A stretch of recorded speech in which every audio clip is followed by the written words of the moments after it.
آنکھ بند کرنے سے سونے والوں کی شکل کی مشابہت ہو جاتی ہے، اور جیسی جس کی شکل انسان بناتا ہے اس کی حقیقت بھی آ جانے کا خطرہ ہوتا ہے. ہاں، اسی لیے جب ہے کہ داہنے ہاتھ سے کھاؤ، بائیں ہاتھ سے مت کھاؤ، کہ شیطان بائیں ہاتھ سے کھاتا پیتا ہے، حدیث میں آتا ہے. کیونکہ اگر شیطان کی شکل بناؤ گے کھانے پینے میں تو اس کی حقیقت بھی آ جائے گی، شیطانی کاموں کو دل چاہنے لگے. تو سونے کی شکل اگر بناؤ گے، آنکھ بند کر کے سنو گے تو ہو سکتا ہے کہ نیند صاحبہ آ جائیں اور آپ کو غائب کر دیں، لوگ سمجھیں مراقبے میں ہیں، آپ آرام سے سو رہے ہیں. اس لیے اور مقرر پر اس کا اثر اچھا نہیں پڑتا، یاد رکھو. اس لیے برابر کچھ باتیں کچھ کانوں سے سنیے، کچھ آنکھوں سے بھی دیکھیے. آنکھ کی عبادت بھی تو کیجیے. مقرر جو اللہ رسول کی بات سنا رہا ہے اس کو دیکھیے، یہ بھی عبادت ہے. آنکھوں کی عبادت، آنکھ بند کر کے جو سنتا ہے تو کان تو عبادت میں مشغول ہوئے، آنکھ عبادت سے محروم ہو گئی. حدیث میں آتا ہے نظر الی وجہ العالم عبادت، عالم کو دیکھنا بھی عبادت ہے. خصوصاً جب وہ اللہ رسول کی باتیں سنا رہا ہو اس وقت تو پھر خواجہ صاحب فرماتے تھے رحمۃ اللہ علیہ، جگر صاحب سے کہتے تھے میں کشوں یہ تو میں کشی رندی ہے میں کشی نہیں، آنکھوں سے تم نے پی نہیں، آنکھوں کی تم نے پی نہیں. فرماتے میں تو حکیم الامت کی آنکھوں سے بھی پیتا ہوں. نبوت کی آنکھوں سے پی جاتی ہے، ان کے وارثین اور غلاموں کے غلاموں سے بھی ملتا ہے کچھ نہ کچھ. اس لیے کہ اس لیے میں کہتا ہوں کہ آنکھ بند کر کے مت سنو، دونوں عبادتیں بیک وقت کیجیے، کانوں سے بھی آنکھوں سے بھی. اس لیے کہ آنکھیں ترجمان ہیں دل کی. اسی لیے جو آدمی آپ کا دشمن ہوگا آنکھ نہیں ملا سکتا. اکثر آپ دیکھتے ہیں بعض آدمی ملتے ہیں آنکھ بالکل ملانے کی طاقت نہیں ہوتی. ایسے آدمی سے لوگ کہتے ہیں ہوشیار ہوتے ہیں، لیکن بعض لوگ ادب کی وجہ سے آنکھ بند کر دیتے ہیں، یا یہ چاہتے ہیں بہت غور سے سب سن کے ہضم کر لیں. اس لیے ہر ایک کے ساتھ بدگمانی نہ کرنا، ان کے ساتھ میں گمان رکھو، لیکن مشورہ یہ ہے کہ آنکھ نہ بند کیجیے، ورنہ آنکھ بند کرنے سے وہی جس کی سونے والوں کی شکل بنانے سے نیند آ جانے کا خطرہ، جیسی شکل بناتا ہے اس کی حقیقت اتر جاتی. اس لیے حکیم الامت فرماتے ہیں کہ جو شخص اللہ والوں کی نقل کر لے، بہروپیہ بزرگوں کی شکل بنا رہا، فرمایا کہ اس بہروپیہ اگرچہ دل میں اخلاص نہیں ہے مگر اس کی قدر کرو، عزت کرو. صالحین کی شکل میں جو لوگ ہیں ان کی بھی عزت کرو، کیونکہ اس کو ایک نعمت حاصل ہے، اللہ والوں کی وضاحت اور شکل شباہت کو وہ محترم سمجھتا ہے، اس لیے نقل کر رہا ہے.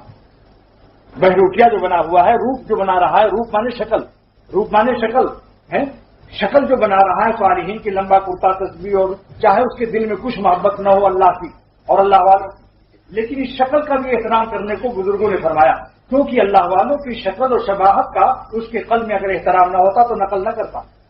یہ نقل دلیل ہے کہ اس کو جہاں سے لے رہا ہے اس کے دل میں ہے. آج ایسا ہے، کل کو انشاءاللہ تعالی حالت بدل سکتی ہے. اللہ کا فضل ہو سکتا ہے. تفسیروں کے اندر ہے کہ حضرت موسیٰ علیہ السلام کے مقابلے میں جو جادوگر آئے تھے وہ حضرت موسیٰ علیہ السلام کے لباس میں تھے. اللہ تعالیٰ نے ان پر فضل فرما دیا اور ان کو ایمان دے دیا، اور جن پر محنتیں کی حضرت موسیٰ علیہ السلام نے، ہارون علیہ السلام، دو نبیوں نے، اور اس کے فرعون کے اوپر، لیکن اس کو ایمان نصیب نہیں ہوا.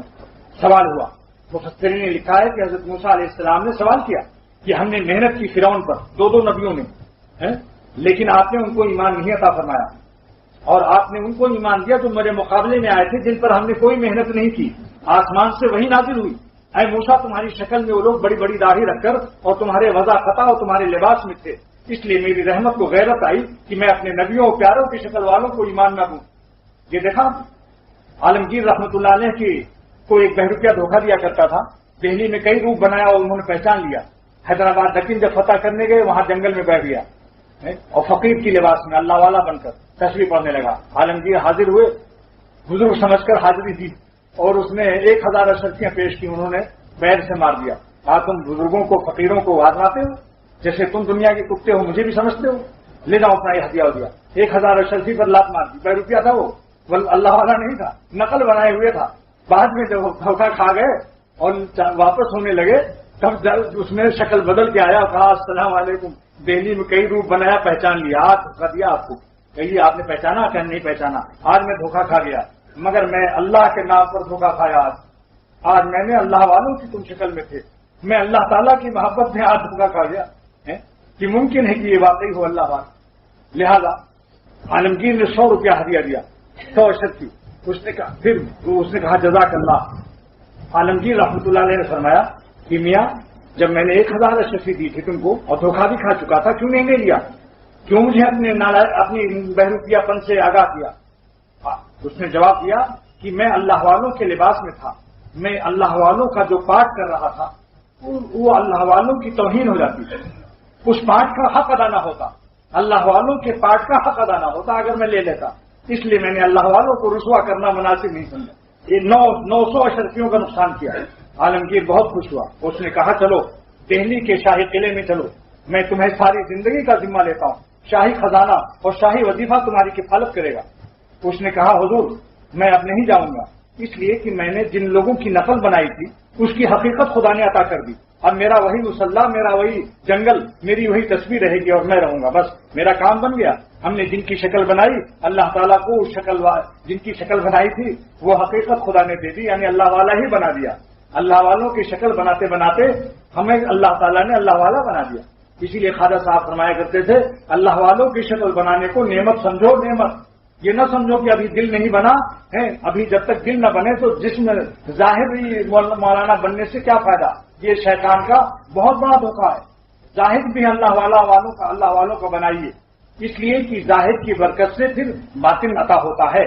پہلے ماں کے پیٹ میں بچہ کا جسم بنتا ہے، روح بعد میں آتی، پہلے صورت دیتے ہیں، اس کے بعد پھر روح آتی۔ جیسی صورت اگر کتے کا جسم ہے، کتے کی کتیا کے پیٹ میں تو کتے کی روح عطا ہوتی، اگر انسان کی جسم ہے انسان کی ماں کے پیٹ میں تو انسان کی روح عطا ہوتی ہے۔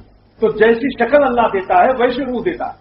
اس لیے دوستو شکل اللہ والوں کی صالحین کی بنانے میں بہت فائدہ ہے۔ خواجہ صاحب فرمایا کرتے تھے کہ قیامت کے دن اپنی داڑھی اور اس شکل کو یوں پیش کروں گا، تیرے محبوب کی عرب شباہت لے کے آیا ہوں، حقیقت اس کو تو کر دے میں صورت لے کے آیا ہوں۔